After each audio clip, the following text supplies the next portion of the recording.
And I welcome you once again. Let's try it again to the Church of Church Service number 7 weeks old. We good? We got great sound. All right. And I'm so glad to be here today. I am your humble host, the pastor of this here fine establishment. Connie, of course, pastoring with me. She's to my left, and you're right along with the kids. And what a blessing to share this time with you. Welcome to those of you who are new, first-timers here, or maybe first or second-timers here at the Church of. We're so grateful, as you're kind of, looking in, seeing what's going on. Welcome. I just encourage you to open your spirit and just say, okay, God, speak to me. What is this church that's going on? And make no mistake, we are very much a church. We have a beautiful, rich, diverse congregation spread out around the country, spread out around the world, and people are catching on. We've been sharing messages week by week. This is our 7th one. We've been sharing the vision week by week of the Church of, a simple place where we come together from all places, get empowered to live through the revelation of Christ, the preached revelation of Christ, the living word, and then empowered to love, to go out and to take all of the energy we formerly are known to dedicate to the local establishment, the church building or the volunteering and all those things. But we still want you to do all those things. We still want you to give. Someone say, I need a write-off for all my giving. We want you to find charities to give to. Somebody say, I need a place where I can volunteer and connect with people. I just got to be hands-on. We want you to find places in the community that can do that. There is no shortage of opportunities to love, not to a building that will build, but to a place right where you live. They're all around you. Look across the kitchen table. Somebody say, ain't nobody at my kitchen table. Look at the apartment across the hall. Look down the hall. Look down the street.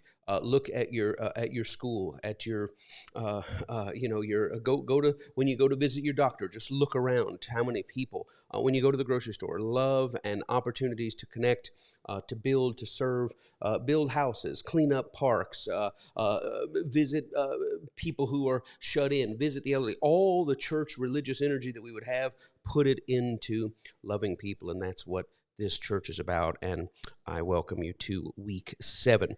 And I pray that on the A part, you're going to be empowered today, which is what Connie and I bring to you, to cover you in prayer, to lift you, to elevate your sight of Christ so that you can see God larger and see your place larger in the world. And we thank you that as you find value in what Connie and I bring to your life, you show and communicate that to us through your financial support. And then everything else, we want you to be love embodied, incarnate, the ongoing embodiment of Christ. If Christ is if Christ is God taking on a body and going out, like Acts says, Acts chapter 10, going around doing good and healing all who are oppressed of the powers of darkness, then we are that body. We go out and we do good. And we bring comfort and healing, and wherever we can relieve or eliminate or prevent suffering, we do that because we are his embodiment in the earth. Okay, so that's that. I am Pastor Michael T. Smith. This is the Church of, and here is your message for the week of June 16th. It is Father's Day here in the States. Happy Father's Day to those of you who celebrate. Some of you, this is a glorious time, lots of love. To others of you, it's a grievous time, lots of sorrow. Maybe you had a dad, maybe you didn't. Maybe you had a dad that you loved, maybe you didn't. Maybe dad has passed on, maybe dad never was. Maybe you had a dad that never loved you. Maybe you're not a dad. Maybe you wanted to be a dad. Doesn't matter. These are man-made holidays that we impose. It's not Father's Day everywhere. Just pretend, you live in a different country and it's not Father's Day, but for those of you who do celebrate, I salute you, and I salute all dads. I will tell you this, I am not going to preach a Father's Day message today. However, I owe you a Father's Day message. I have one for you. Men who are hurting, men who are dealing, so precious to my heart. Especially, I do these How Can I Help sessions where I talk to men, I talk to women, I talk to people going through, but so many men are hurting, and I do have a word for you. I do have an encouraging word and an uplifting word, and not only for you, but for the men in your life. But that's not where we are. We've started out, gone through our first week and into a little series, a 3-part series, and now we're into this thing, and we are dealing with, once again, LGBTQ friends and family, right? And somebody say, oh gosh, you on that again? I thank you for your patience. As I said, I owe you a Father's Day message, but this is something that we should talk about, and I encourage you to stay in here week by week, and don't disqualify yourself from transformation. We started out, why did some people stop going to church, or why did you stop going to church, or why did people, and people say, oh man, that helped me. But other people say, I didn't stop going to church. Then we went into women, girls, moms, and daughters. Oh my gosh, you're talking about that again. That has nothing to do with me. It has everything to do with you. And now here we are dealing with LGBTQ. So when are you going to talk about something relevant? Well, this is relevant, and it is worth talking about. And it is worth just sitting in and just say, you know what, for whatever reason, this is my church, and at my church, God led our pastors to teach on this. And you just say, and I'm gonna say, God, this is what I do with every message. Lord, speak to me, right? Anoint my ears to hear, anoint my heart to receive. Speak to me today. Reveal to me, and don't disqualify. Well, I don't have any gay friends or family. Well, first of all, my first thing that is talk to your family. My second thing is get more friends. I mean, that's easy there. But I also thank you for grace, right? As we discuss this, that you just say, you know what, I'm gonna not put myself in the center, but I'm going to allow other people to be put in the center. And particularly when we talk about LGBTQ, we talk about gay people, right? You're talking about people who are. I was going to say, never put in the center of church. Well, that's not true. Historically, when they've been put in the center of a subject, it's never been good, right? It's never been edifying. It's been destructive. It's been violent, right? This religious violence, rhetorical violence, actual violence, right? This is what they're used to. So it's okay if you say, well, this is 3 weeks. 3 weeks on this doesn't make any sense. Well, how many years and decades and centuries has it been absent, right? So it's okay to settle. And when you listen, I don't want you, like we talked about last week with the apostolic and the prophetic, I don't want you to say, well, this has nothing to do with me, so I'm not going to listen to it. Oh, I grieve to think that somebody would disqualify themselves, disconnect themselves, say what God is speaking through the people who feed me does not apply to me. Open your spirit. I promise you, God will illuminate, and you'll hear about your own journey. Now, so last week we stepped with this idea of two groups emerging. We're preaching on this. And two groups emerge. I was telling you what my son was saying as we debrief week by week as a family, which I encourage you to do as well. Just sit around. Your kids may not be of age to discuss all the stuff. They may not be of age to process it. But if your kids are of age, talk to them about what they're hearing. And of course, my kids are at the place where they not only hear and discuss, but they contribute. And my son said, Dad, when you preach this stuff, he says, in my experience, I love it when my son talks about it, in my experience. He says, in my experience, what I've learned, which he's speaking now from not just being a little kid, but growing into a man. From my experience, he said, people fall into two groups of categories, two categories. Christians, first of all, who hear what you're saying and their hearts leap to love and to embrace LGBT people, right? They hear that and they say, man, I want to do it. But despite their heart yearning, he says, group A is the scriptures stand in my way. Pastor, I hear what you're saying, and I want to dive in, and I want to see my brother that way, or I want to see my sister that way, or I want to see my dad that way, or my uncle that way, or my aunt that way. I'd love to see but that what does it say? In Scooby-Doo, would have got away with it if it hadn't been for the meddling kids. I would have fully started loving them and affirming and showing and acknowledging their full dignity and humanity. I would have totally done that, but those meddling scriptures, and there are people whose hearts yearn to enlarge, but the scripture stands in their way. And then there is another category of people, the B category, Mikey was saying, people who possess biases, right, against LGBTQ. They have something in them that is against the acknowledgement and affirmation of the dignity of gay persons. And again, don't get queer persons, gay persons. I'm talking about everybody. You know what I mean, and you know what I don't mean. But there are people who have biases in their hearts, and they're not grieved that the scriptures prevent them from expressing their love. They're relieved that the scriptures release them from the obligation of enlarging their view and enlarging their heart. And there are some people that say, I just don't like LGBTQ people. I have a problem. I'll play nice with them, but impulsively, I don't like them, right? Impulsively, I'm resistant. When I see it, when I think about it, there's something in me, and I'm just choosing to listen to that thing that's in me. And I hear you on that, and I sympathize with that. And I would say that much of society, throughout much of history, that's how they've operated. But I think that we ought to be cautious about letting that impulse be the only measure by which we evaluate the subject. Impulses are interesting, and much of Scripture is particularly New Testament Scripture, is instructing us that just because this is the natural impulse, it doesn't mean that it's something you should follow, right?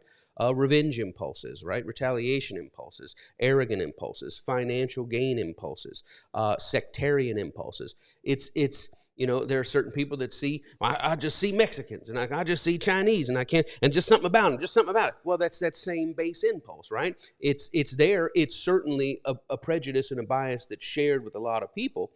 And in many ways, as we see a perverse revival in our country now, that othersness, right, that othering of people is justified by Scripture, is reviving. And, there's a long time.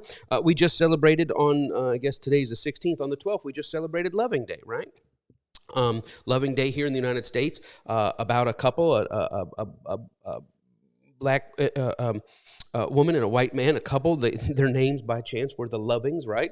And they were basically arrested because of an interracial marriage back, I think, 1962, maybe it was. Forgive me if I have the date wrong. But their case, right, and their right to love and their right to marry, when it was passed on June 12th, became known as Loving Day, right? Where that which was the general consensus, you ought not mix the races, it's wrong. And right now, I know they're saying that porn is the destruction of America, and LGBT gay people are the destruction of America, and just like, John Adams, we looked at saying, Sunday school and the Hollywood perversions are the destruction of America, not slavery certainly at all. But again, false religion. We obsess over what is not evil. We obsess over what God doesn't obsess over, so that we can bypass and look over things that are close to the heart of God. But these two categories, I'm just going to say this. This idea about nature arguments, and God knows I got to watch my time. Are you still out there? I don't even know if you're there. I hope you're there tuning in. But these nature arguments are compelling, right? Well, Pastor, I hear what you're saying, but I just kind of got to go with what's natural. Paul made some of these arguments. As a matter of fact, Paul, when he was telling people that he thinks, despite what's written in the Scriptures, right? I know God said to Abraham, this is the sign of the covenant, and I know God was going to kill Moses' child because he hadn't circumcised him. Paul said, but when you think about it, circumcision is not natural. He says, I know we were doing things by Scripture, but he said circumcision is not natural. Uncircumcision is natural. So it kind of seems like to stick with the base of what's natural rather than these external compulsions of religion. And so I think there is something there. But the observation of the natural filtered through a wrong way can also be very destructive. Whereas I think Paul was right in him saying, well, the natural state of the foreskin is probably the purer thought versus what I've always thought. Paul said is, I've never been a fan, Paul says, of the full turtleneck. Mock necks have always been kind of my style because I believe God had it. But Paul came out of that by observation and said, you know what? Some of you are catching on to what I'm saying. But you know what? I think that uncircumcision, which is according to nature, is really a better baseline from which to evaluate spirituality. Why? Because he was talking about things of the heart rather than things of weaponized religion. So we move on, but Paul would then say, he says, I make an observation on nature concerning circumcision, and I think uncircumcision is natural. But then Paul, reading nature, also gets it completely wrong, where he's trying to justify the inferiority of women, and that women must always be under the leadership of men, and that women are incapable of speaking, praying, or prophesying without a male covering. And Paul says again, what? Well, just look at nature. Doesn't nature teach you that it's wrong for a woman to have short hair? Doesn't nature teach you that it's wrong for a man to have long hair? And again, Paul's doing what we're supposed to do as Christians. What we're supposed to look at observe the natural world and see how we can incorporate the divine mind in our observation. And Paul thinks, as my kids say, bro really think he ate on that one. And in fact, he didn't, right? Well, first of all, it is not a sin and against nature for women to have short hair. It's not sin and against nature for a man to have long hair. And the cultural implications of that And the racial implications of that are very, very dark. Paul says, look at a short-haired woman, and you'll see how unnatural that is and how ungodly that is. Well, from his Middle Eastern, Greco-Roman world, that was probably something that made sense. But, once you move out of Northern Africa and get into Sub-Saharan Africa, now all of a sudden you've got a different perspective on whether or not the length of hair is a fact of nature. So just because there's a nature argument, which I think is a good place to start, does not mean that we're completely in harmony with Christ. Think again. So Paul says, women, we talked about LGBTQ. Well, maybe Paul or whoever would pass these down to us, we'll just say that it's Paul. Paul doesn't have to be right about everything. Paul said, look, I understand my doctrine is partial, but I'm going for love because that's the largest thing. So, maybe what we believe is not as important as what we practice. And somebody say, well, you can't really have that. The ethics of belief state that what you believe is what you practice. And I think that's why we must believe love above all things. But I do think that the natural argument, look, it just ain't natural, man. Girls, it just ain't natural. And I myself, for a long time, applied that with LGBTQ. What? My heart was enlarged. I was in the first category. Well, maybe I wasn't in the first category. Maybe at first I was in the second category. I had biases and was thankful that the scriptures confirmed my biases, right? And I used that nature argument. And then I said, normal, and those of you who heard my series many years ago, it's available on understandingtv.com, and it's free. I'm not selling anything. It's free. But the religion of homosexuality, which I taught, 2007. So what is that? 17 years ago. So I taught that. Maybe somewhere in there. The religion of homosexuality, we talked about normal. Is homosexuality normal? And normal is often defined by frequency of occurrence. When somebody says, "Is this normal?" Well, I'm against homosexuality, Pastor. I hear what you're saying, but I don't even think I got biases against. I just think it's not natural. It's not normal. But normal a lot of times is by frequency of occurrence, and if you have a certain frequency of occurrence, something can be considered normal. For instance, twins. Well, on the opposite of normal, right? There's normal, and then there's natural. Right? And maybe for our mind, normal means, well, does it occur at a certain degree of frequency in nature? Yes, you might be able to say LGBTQ is normal. But as far as natural now to our mind implies divine intent, right? So something can be normal in the fact that it does occur, but just because something occurs doesn't mean it's divinely intended, which we would say natural. And that's where I lived for a long time, thinking of things that are rare but normal. Of live births, they estimate about 3% of live births are twins, which I think is fascinating. About 3%, and we're twinning increase, right? Which is a whole different thing. We're having more twins, but as they look over, it's just about 2.63 to up into the 2.8s, 2.9s, right around 3% of live births are twins. You say, well, is that normal? Well, I mean, I guess it's not. I guess twins aren't the norm. I mean, it's not like everybody has twins, but by frequency of occurrence, yes, it is normal, right? But then if you look at genital abnormalities, right? Cleft palate, cleft lip, Downs or things like that, which I hate the word abnormality, or conditions may be a better word, and forgive me for my clumsiness of language. I've got a giant heart of love. I'm trying to filter through a very stupid brain. So you'll forgive me, you'll grace me through that. But those type of the main congenital conditions that people are born with also fall in that 3% range. And somebody said, well, that's the same rate of occurrence, but would you say that is intended? And please understand, I'm not conflicting or comparing or conflating twinning with birth defects, nor twinning or with birth defects or LGBT. Not at all. I'm not conflating that at all. I'm just giving you insight into the way I used to think. And so even though a long time ago when I was in Category 1, I used to say, well, I acknowledge that there's a percentage and a prevalence of LGBTQ, so I will qualify that as normal, but I can't quite square that percentage and that prevalence with divine intent. And somebody say, and back then, again, I think with the prejudice against me, which we're always prejudiced to things that are considered foreign to us and considered outside the norm, I said, well, it's like same-sex behaviors among animals. Are those things observable? Yes, they are observable. You can observe them in lots of mammals. Of course, he said, well, I don't really look at the snails and the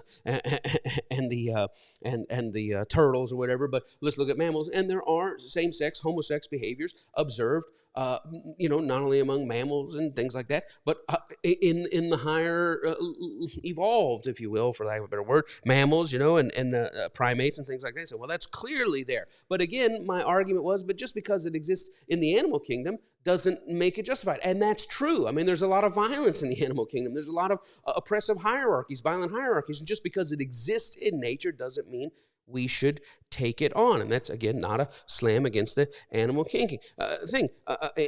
But my thinking was this. Here's where I work to in my category 2 of, okay, I'm prejudiced against this, and the scriptures provide me definitely. Here's where I work through. I said, well, if you took people from outside, if you took aliens, right? Alien beings came down from outer space, and they were giant aliens, right? And they saw human beings, and they looked at human beings like toys, and they reached into the toy box of humanity, and they picked them up, that they would naturally pair the boys with the girls, because they would pick up the boy and the girls, and those boy and girls would click together. And so I mean, if you took an outsider's perspective that didn't know anything about it, and they were just fumbling around, what would they put together? And my conclusion was, so I'm just saying, anybody who thinks the girls click together or the boys click together, they're not being honest, and I love them, but there's just something broken about them. And that was my conclusion.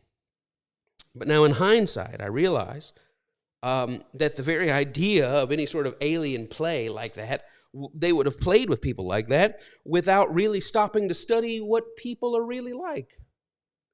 They would have done that without an honest observation of the natural world. See, a lot of times we impose our prejudice on the natural world, and what I call the deceptively true nature of stereotypes. We impose that upon the natural world, and it becomes self-confirming to us. But if we really sat back and humbly studied, we might find that before we go clicking boys and girls together and say they match, we would have done that completely with complete disregard for boys and girls who are not interested in matching with anybody, let alone opposite sex, let alone same sex. But we just picked up boys and girls and put them together, and there is a large percent, or not large percent, there's a large population in humanity that doesn't want to be clicked together with anybody. So when it comes to this subject, when it comes to all things related to human, it's not a once glance consideration, it's an ongoing glance consideration.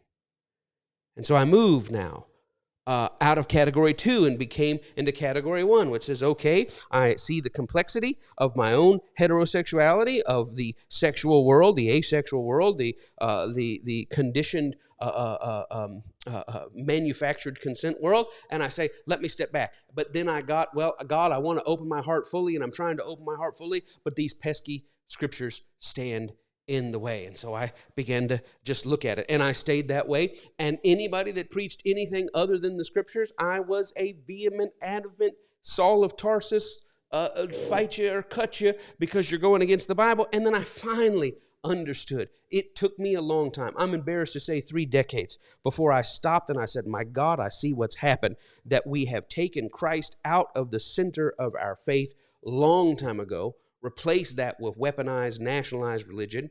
Basically, we have an Old Testament that's shaped the New Testament, turned its back on the people of the Old Testament, condemned them as condemned sinners, brought a new nation and new nations at the center of the nationalized, tribalized view of God, weaponized that religion against anybody who is not in that nation, prophesied eternal damnation and doom on everybody that disagree with that, and then we made Christ we put Christ on the masthead and said, this is who he is. And as soon as I got to that, to see what the person of Christ, whether he's historical, which I believe he is, whether he's a fable and mythical, which I believe he is, whether he was actually God in human form, which I believe he is, whatever form you want to take him, we are so far removed from the center of what that human was trying to bring, what that incarnated God in human form, love in human form is trying to do, that we're all into some sort of perversion, and we now have to reacquaint ourselves with the incarnational experience, which is what? That when God comes near,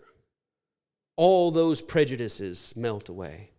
And I finally got to the ministry of Jesus, and I realized I was a Pharisee, that every time there was a chance to love, every time there was a chance to touch, every time there was a chance to heal, every time there was a chance to affirm, that my Pharisaical mindset was saying, well, I would love them too, Jesus, but the written scriptures stand in the way. And when I finally realized that what Jesus said, vertical piety is meaningless, in my estimation. And as a matter of fact, the only true vertical piety is lateral horizontal love. When I got a connection with that, when I saw how the Christ of Christianity had been stolen, it broke me out, and I moved out of group 2, out of group 1, into where I am today. And it's that stretching that, well, I don't want to be stretched like that. I understand. I did not want my prejudices challenged.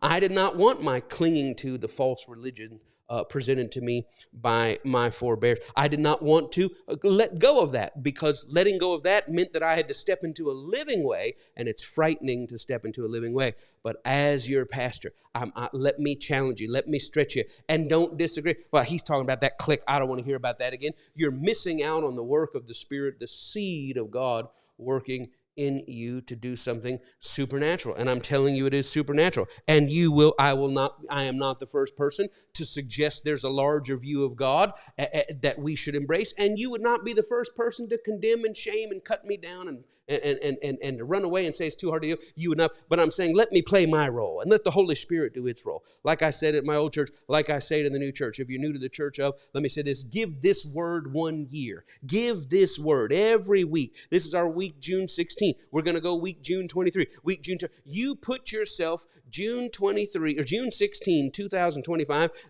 You wouldn't even recognize the you from then, because this word, it's alive and the living. I'm moving you out of the static weaponized scriptures, and I'm connecting you with the living seed of the Word of God.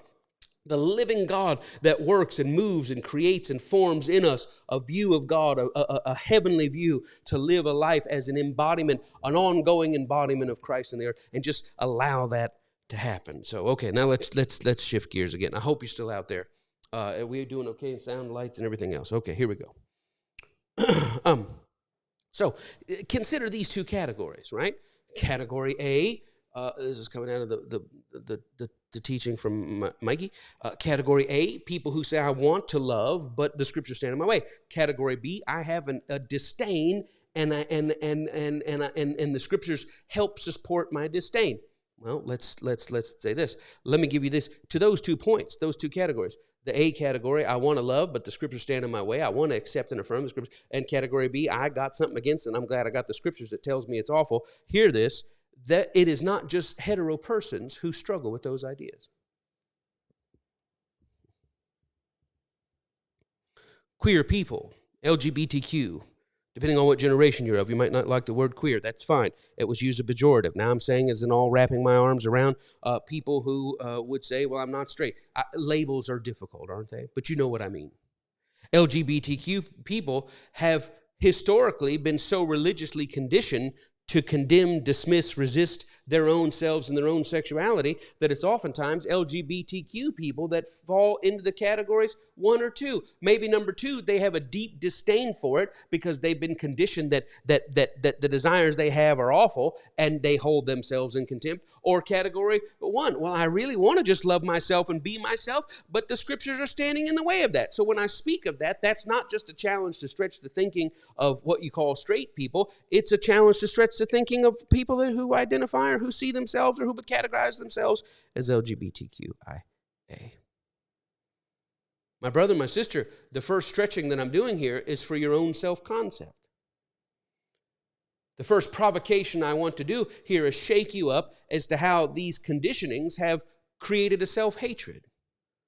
Talking to one of my sons, and he said this. It just blessed me so much. One of my spiritual sons. He said 2 things. He said it's amazing how LGBTQ people are compelled to defend a weaponized version of God that is, these are my words, not his, hell-bent on the destruction of people like themselves. That LGBTQ people would be in such radical defense of something that at its core is violently against rhetorical violence, doctrinal violence, practical, actual violence recorded in Scripture and in our histories against LGBTQ people. But sometimes we can be conditioned at such a level that our false ideas of God, our false religion, trains us not only to hate other people, it sometimes trains us to hate ourselves.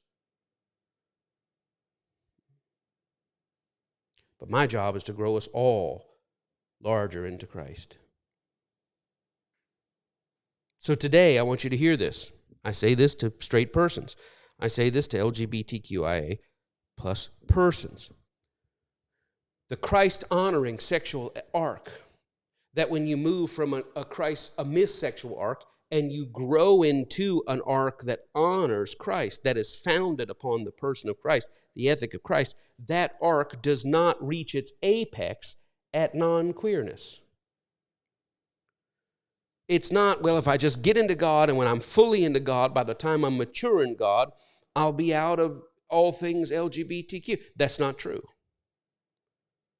The Christ arc matures with dignity. The Christ arc matures with consent. And that is not an aim that you say, well, to gay people, to lesbian people, to queer people, to trans people. What I'm telling you is you need to I'm not going to condemn you. I'm not going to call you a sinner. I'm just telling you need to move forward and just try to get to dignity and make sure you're not messed up. And when you find that you get to dignity and not mess up, there won't be queerness anymore. No, I'm saying dignity and qualified consent are an aim for all people. Straight people need to aim for that. Queer people need to aim for that. LGBTQ people need to aim for that. And the conclusion of that does not put you at the other end as hetero. Because you can be hetero and not living in dignity. You can be hetero and in manufactured corrupt sexual consent.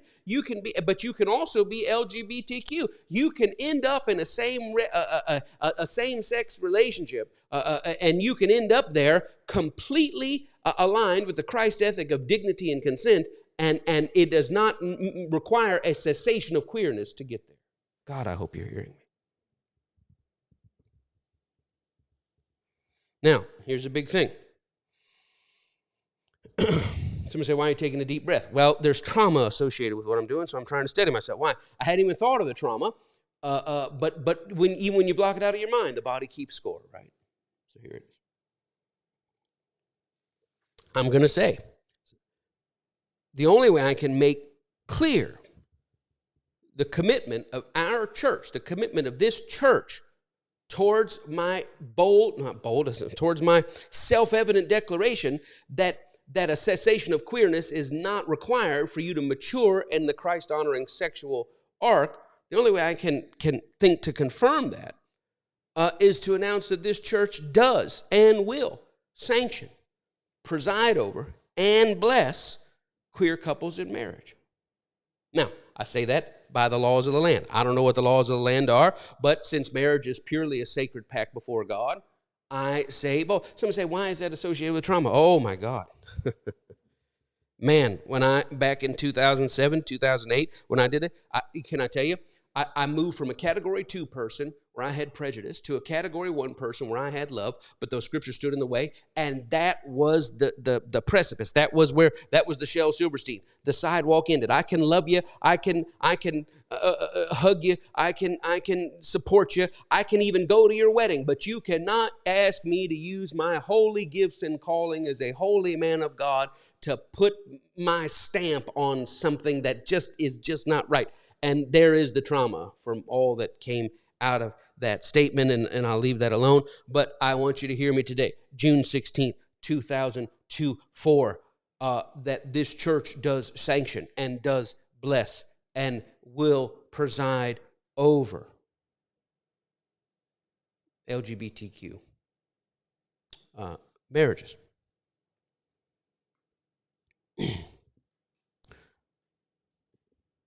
And I stipulate for those marriages the same thing I stipulate for a hetero marriage. What? I mandate and stipulate the conditions of dignity and consent as prerequisite. But I mandate dignity and consent without and apart from any aim or expectation, eventual or ultimate. I'm not saying, well, I'll bless you two ladies in your marriage, but deep down inside, I know I'm just going to bless you and love you, but eventually you'll figure it out. I affirm, I bless, I preside, I sanction LGBTQ marriages without any aim or expectation of eventual or even ultimate cessation of queerness. Somebody say, my God, Pastor Mike, you don't care about anybody. You don't care. You say you care about us, but my friend left your church last week and somebody else left the church the week before, and you're on this gay thing. I don't know what your problem is on this gay. What do you mean on this gay thing? I'm not on this gay thing. I am trying to affirm the dignity of people. Well, nobody's talking about it but you. Well, that's not true. It's not that nobody in church talks about LGBTQ people. It's not that no preachers are talking about it now. It's that when they talk about it through the lens of a false religious idea of violence. I'm not speaking in a vacuum. I'm speaking in complete context. Now, let's shift gears, which means I want you to hear this, and we're going to talk about families now. I want you to hear this from me. Wherever you are on the journey, I got about 15 minutes here. Wherever you are on your journey, I'm going to say this. I want you to hear from me, and hopefully you can hear not just from me, but hopefully you can hear this from Christ, because if you are an LGBTQ person, either in category 2, I despise myself. In category 1, I want to love myself, but the scriptures stand in the way. I want you to hear from me, and maybe behind my clumsy self, you can hear from the voice of Christ in this, that I speak, hopefully, not as a man here, but that you do not have to defend your existence. You do not have to qualify. There is no compulsion to justify the source of your sexual self-concept, the origin or history of your sexual self-concept, nor the validity of your sexual self-concept. You don't owe me an explanation. I was talking to a dear, precious lady. She said, I was married, I had kids, I did this and that, and then I realized this about me, and I this and that. And I said, well, when did it start? And I said, before, when I ask you, when did you first have that? I don't want you to go back and try to give me some history. Well, I always knew. I'm not asking you to have always known. Well, even when I was a little, no, I'm not asking you. I'm not asking you to defend. I'm not asking you to describe your attraction and your sexual self-concept as some sort of genetic defect curse. I can't help it. See, when you talk, I can't help it. When you say that kind of thing, false religious Christians hear that as, well, we got to get you delivered from demonic torment. And I'm removing you from the requirement to defend your existence. You do not have to defend. You do not have to justify. You do not have to do that. And she said, well, that's so interesting, because she said, when I told people that I was in love with this woman and she loved me and that we were going to build a life together, she said, the first thing that happened to me was the Bible was thrown in my face and said, show it to me in the scripture. And I'm telling you,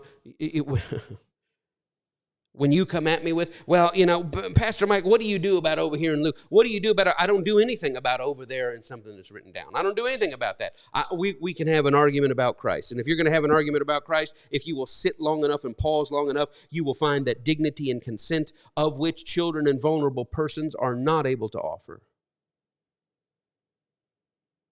And if you will champion working towards dignity, if you will self and others, and champion working towards consent, which is not manufactured but qualified and conditioned, and we'll talk about that in a minute, now all of a sudden you're ready to have a conversation with me. And the conversation must begin. I'm not asking you to justify, to qualify, to explain, to give me the source, the origin, or to defend the validity of who you are. And I will say this, but in line with what I'm saying, your family also knows you. You say, well, they know me, but they don't know the full me. That's fine. But when you tell your family, I'm telling you, you don't have to justify or defend, but you do have to have sympathy and compassion. You have to take yourself out of the center for one blankety blank second and say, hang on, let me try to think about what is being said to my family and how they must be hearing it. So when you tell your family, well, I'm LGBTQ, or I'm this, or I'm that, or I think I made this and that, when you tell it, that's why there's so many different reactions. Most of the time, the reaction from parents and people close by, when you tell people, most of the time the reaction is, I always knew.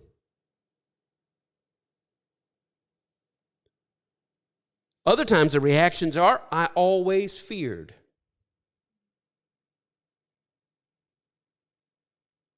Another time the reaction is, I didn't want to admit to myself what I was seeing. But sometimes the reaction is, well, I hear what you're saying, but I also know you to be. That's where we have to make room. Because sometimes we're not just one thing.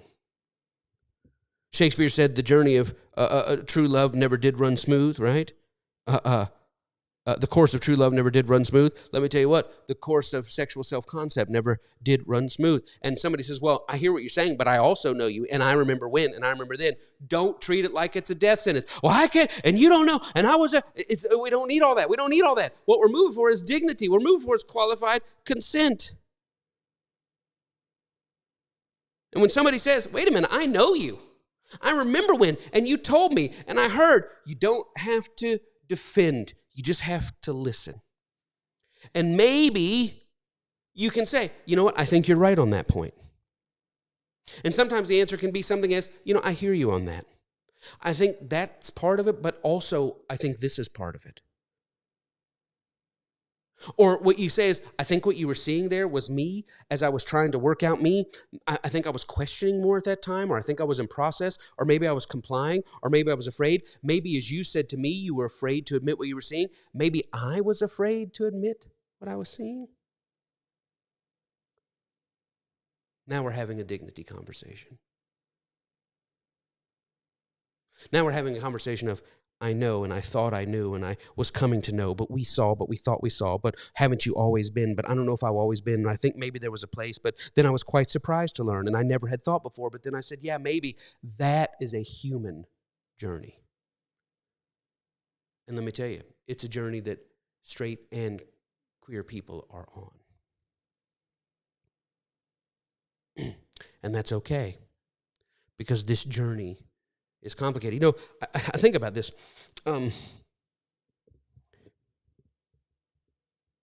When I teach and present on racism, and I talk about the ongoing,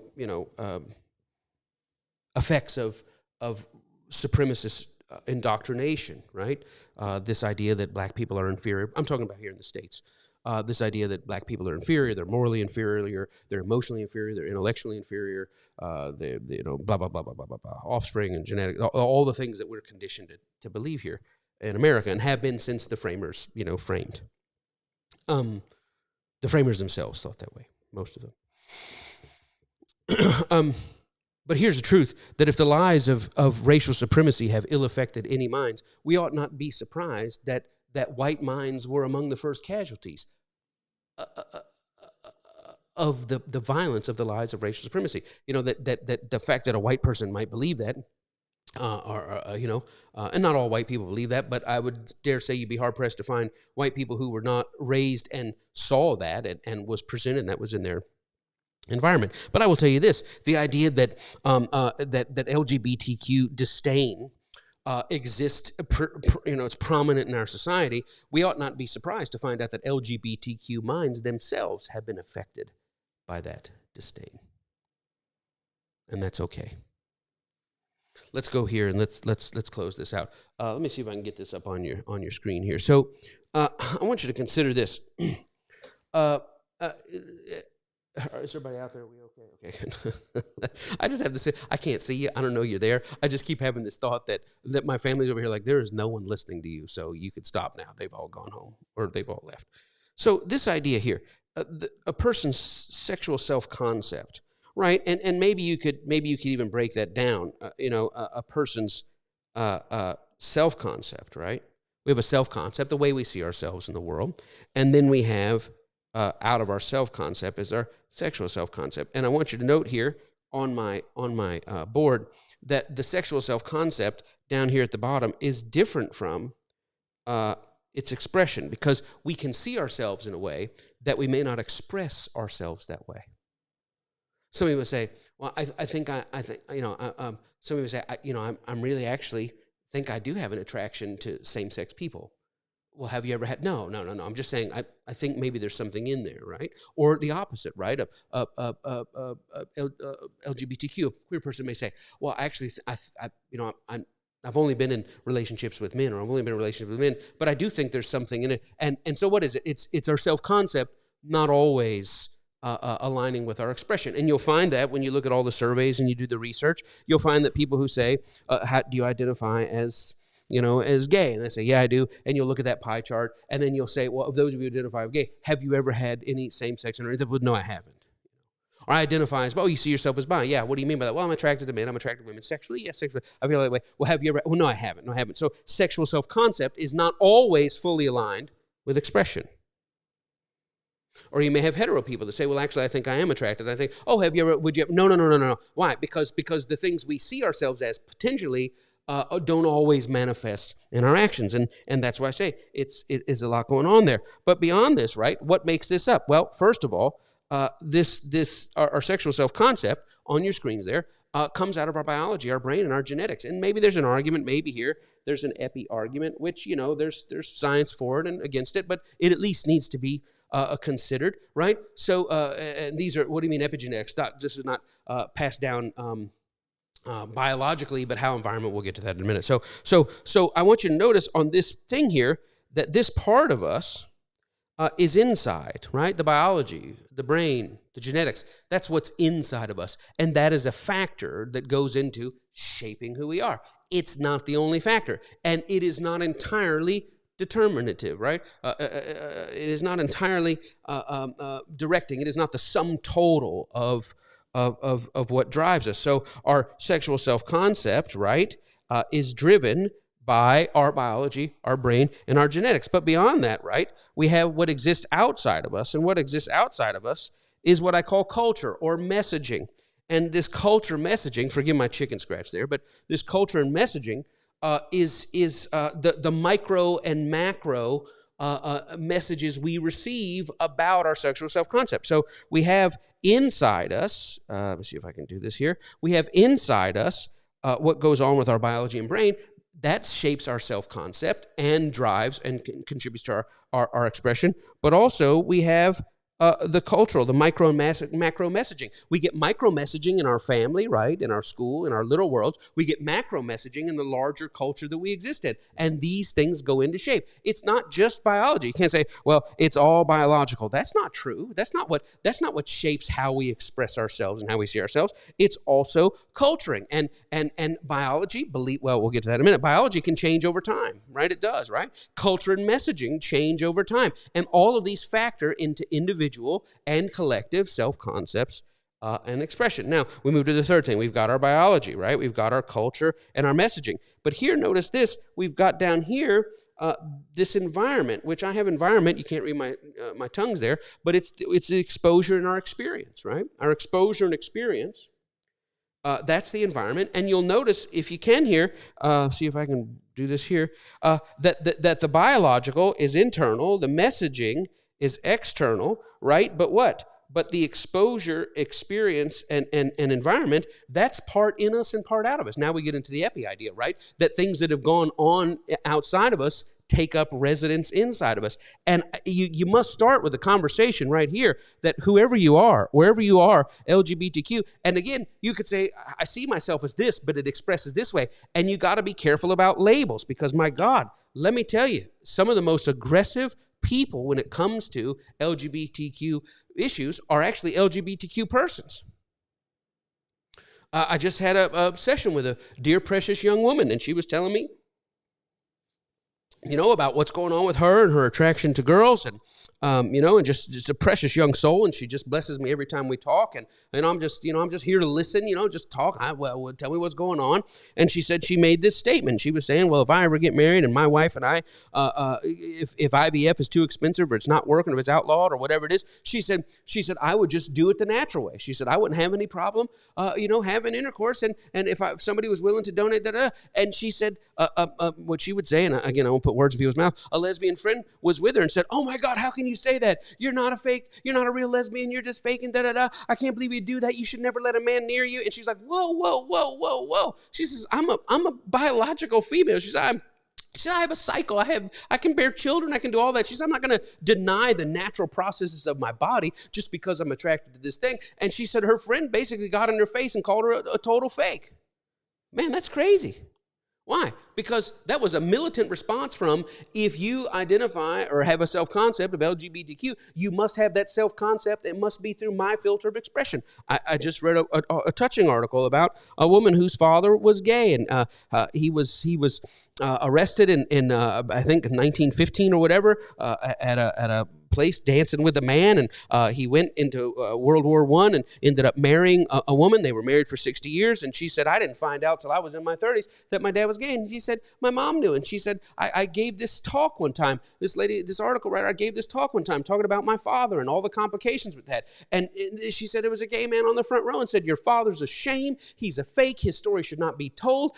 He's a manipulator of the world, and da-da-da. He doesn't. And she said, for 15 years, I didn't say anything because I was so ashamed to tell the very complicated story. And what we want to do is we want to take away complication. What? We want to pretend that self-concept down here is not made up of a little bit of this in the mix, a little bit of this in the mix, and a little bit of this in the mix. And that's what I'm trying to give room for. I'm trying to give room for the reality that what we're dealing with here is can be categorized as straight and gay or queer, and it can be micro broken down to ad infinitum to the complexities of how people see and how people express themselves. And what Christ is telling you is that Christ can sit with each of us and know what? Christ sits with each of us and knows about our biology, our brain, and our genetics, knows about the messaging we received in the little macro and in the micro. You know, the messaging that we receive, don't touch your privates, that's dirty, or boys are always going to want this from you, or girls are this, or that's gross. We get these little micro messages, and then the environment. And when Christ sits with us at the well, and he says, well, go get your husband, and we say, I don't really have a husband. He says, I know you don't. You've had 5 husbands, and the person you're with now. And what did the woman at the well walk away with? She said, man, you should come see this guy. He told me everything there ever was to know about my life. And that's the beauty of true religion, that when you move from the weaponized scriptures and put Christ at the center, Christ looks at the entirety of our lives, our biology, our brain, our genetics, the cultural messaging, the exposure, the experience, and the environment that we grew up in. And he knows what's in us, what's outside of us, what's in and outside of us shapes our self-concept and shapes our expression. And he sits there and says, I see your journey. And what I'm interested in is not telling you you're wrong or right on this, or you're in the good or the bad or the in or the out. What I'm trying to tell you is don't let that steal your dignity or the dignity of other people, and to understand the conditioning and the manufacturing that has gone into your consent of what you say yes to, what you say no to, what you think is okay, what you feel ashamed about, what you feel affirmed about, when you feel like you're living your Christ self, when you feel like you're letting down your Christ self. He says, I look at all of those factors, and what I'm aiming for is dignity and consent, which brought up the other thing that my spiritual son said. We've got to go.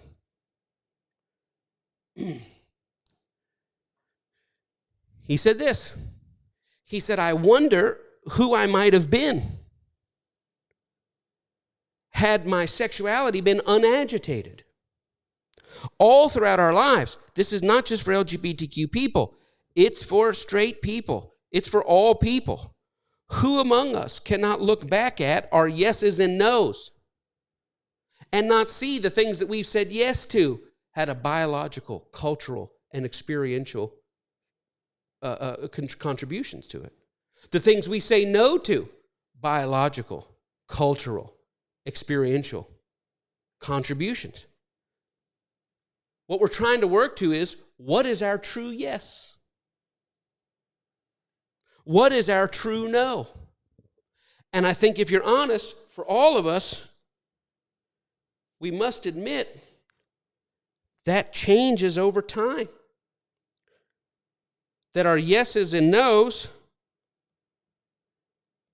arc over time. What? As our self-concept evolves. And I know straight people who were highly promiscuous and expressive here, who as they grew said, that didn't bring me any dignity. I know straight people who were very reserved, sexually shut off, because that's how my biology, my messaging, my experience. And as they grew very much wider and more open to that part of themselves. And guess what? The same applies to LGBT plus people, right? What applies there? That sometimes early in our sexual journey, we are very closed to it and we don't want to have anything to do with it, but over time we become more open. Or sometimes we're wide open and we say, man, that did not bring me fulfillment at all, and we close ourselves off to it. This is the journey for all people along their sexual arc. Some people can start out saying, I'm not really a sexual person, and find out, my God, I very much am. Some people can say, I've always considered myself this, and find out, really, I don't really have that in me. I mean, we're all on that journey, and Christ is sympathetic to that journey. Okay, here we go. Let's close here. In a room full of 1,000 Americans, maybe we'll do it this way. In a room full of 1,000 Americans,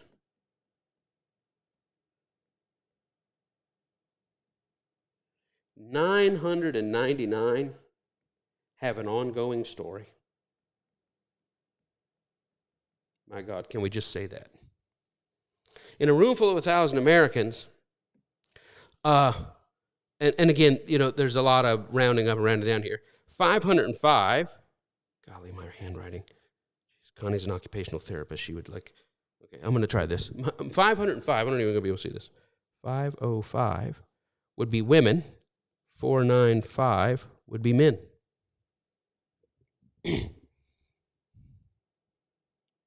In this room full of 1,000, 9 would be trans.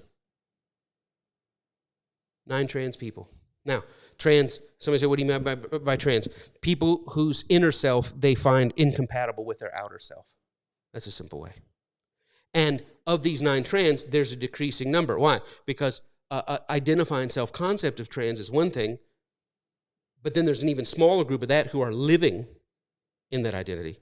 A smaller group of that who are in hormonal treatment, and a smaller group of that who are reassigned. But we're in a room full of 1,000 people saying, man, who's in this room? 9 of the people there are trans, right? 4 of the people there are non-binary.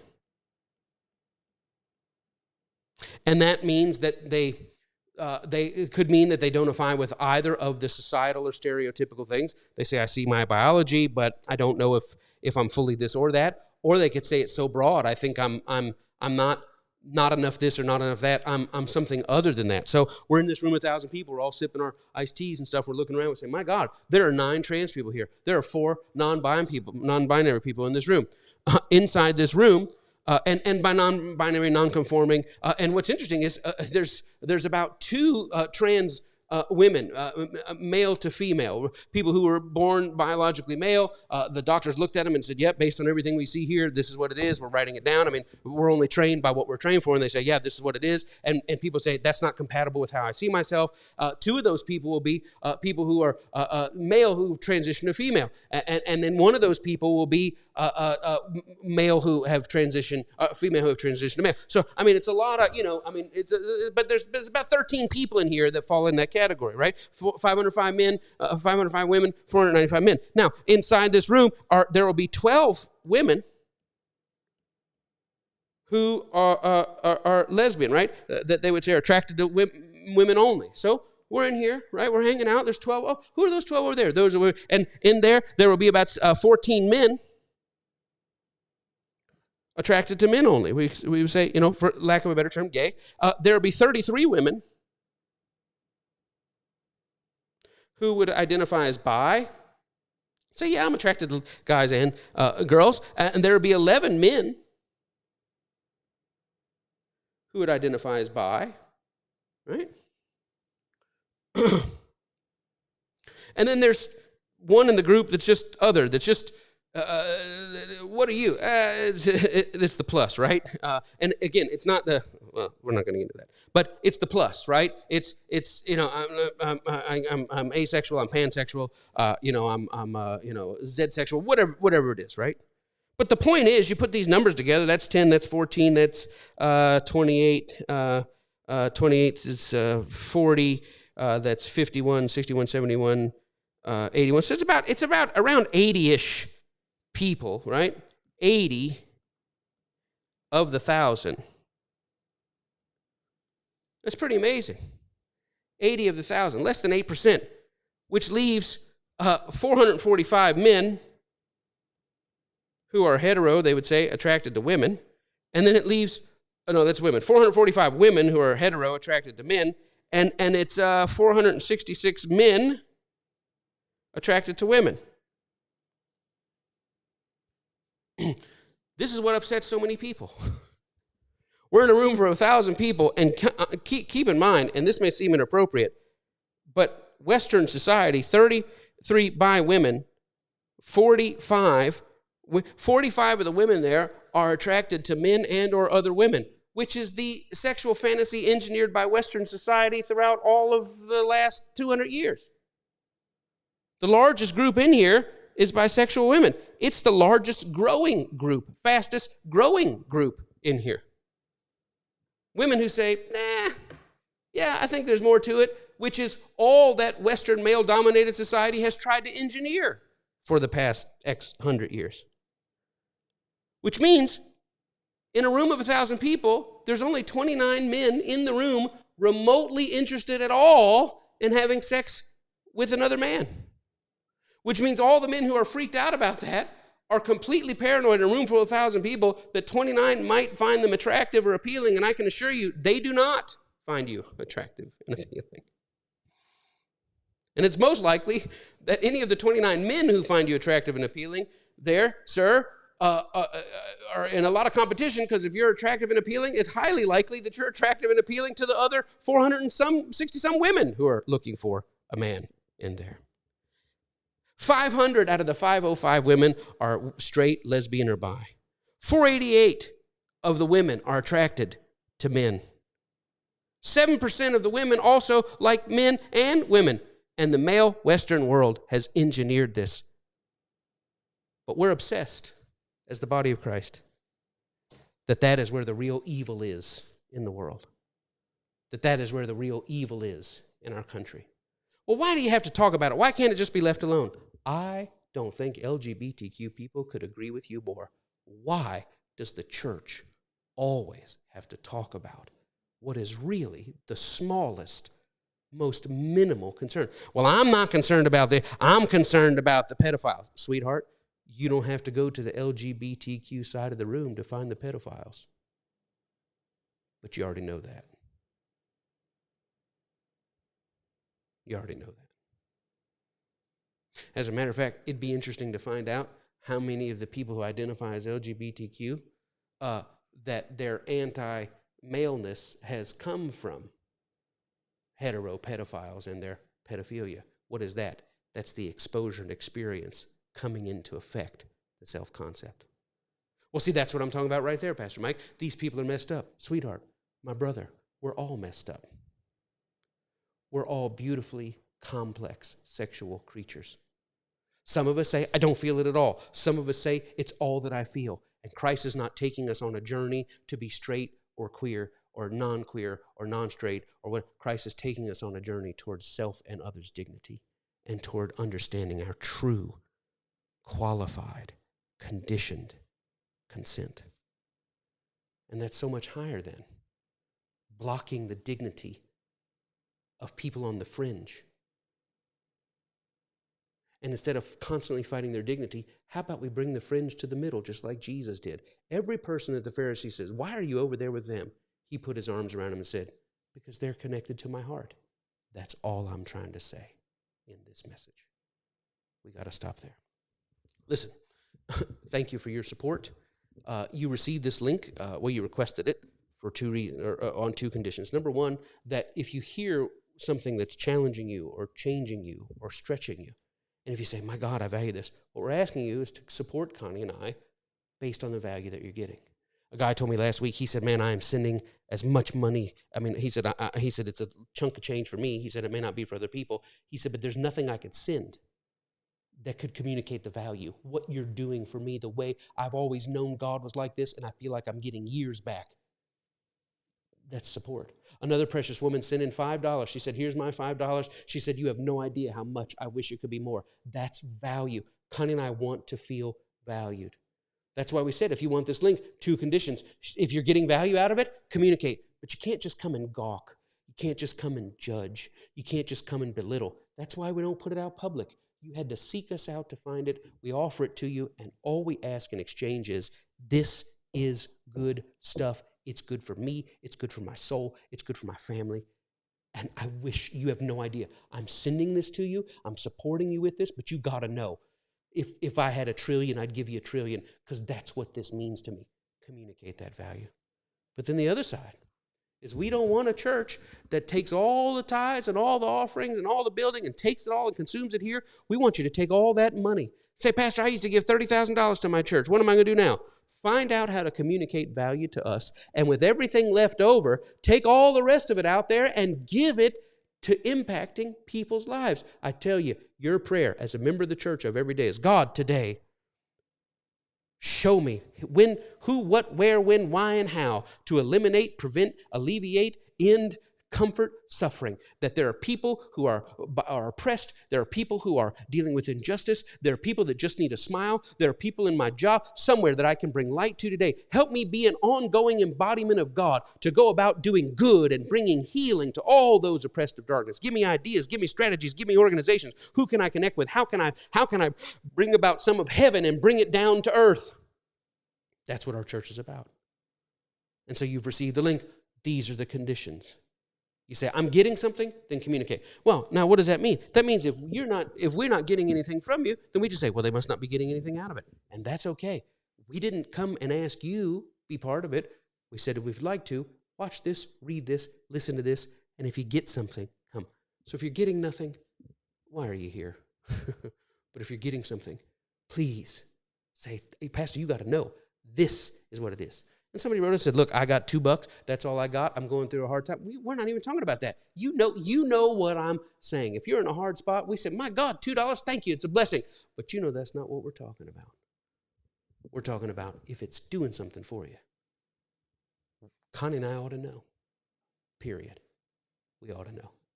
But I just don't want you to say, well, Pastor Mike, I sent you something. I hope you know how much I value it. It means a lot. You just don't know what you mean to me. That's great. But I can't see you out all the places. But when you tell somebody what church you go to, I was on a call this past week, How Can I Help call, and this lady said she was out, we were talking and doing just some beautiful things going on, just encouraging her career and things like this. And a person walked by, she said, oh, come over here, you got to meet my pastor. And we got on there, she said, this is my pastor. I said, hey, how you doing, blah, blah, blah, blah, blah. I am your pastor, but as your pastor, I can't see you going out to love the whole world every week. But I'm challenging you, make sure you're going out to love the whole world every week. I can't see you, but as a member, I want to know that you, as one of our members, I want to know that you are out living his love. And I think that's all we have time for today. Thank you. Thank you for being part of it. Thank you for your patience. Whew, that was a rough one, Pastor. You said some things that made me uncomfortable. Listen, it's part of my charm. But guess what? You're going to come out on the other side. And today, you're going to walk out and see the world with a whole new Christ vision. That's what we're all doing, coming into a higher Christ sight. Seeing as God sees. I give God praise. Blessings, peace, protection, preservation, soundness, abundance, aboveness, health, Zoe, the goodness of the Lord, peace in, on, and around each one of you. Blessings to all who are watching. Maybe they're a first timer, maybe they're an only timer. May the seed of the word challenge them, grow in them, stretch them. And God, that we will all see clearly, that we will see through the lens of the person of Christ, and it'll change our whole view. I declare goodness over each one in Jesus' name. And all that agree said, amen. Make it a great Father's Day. Love on someone. If you'd rather not, go get you a movie and an icy and some Milk Duds and some popcorn and sit and forget all about it. But you know that God loves you, and Connie and I love you, and that love is inside you. You release that love on someone today. God bless you. We'll see you next week for number 8, the Church of. God bless.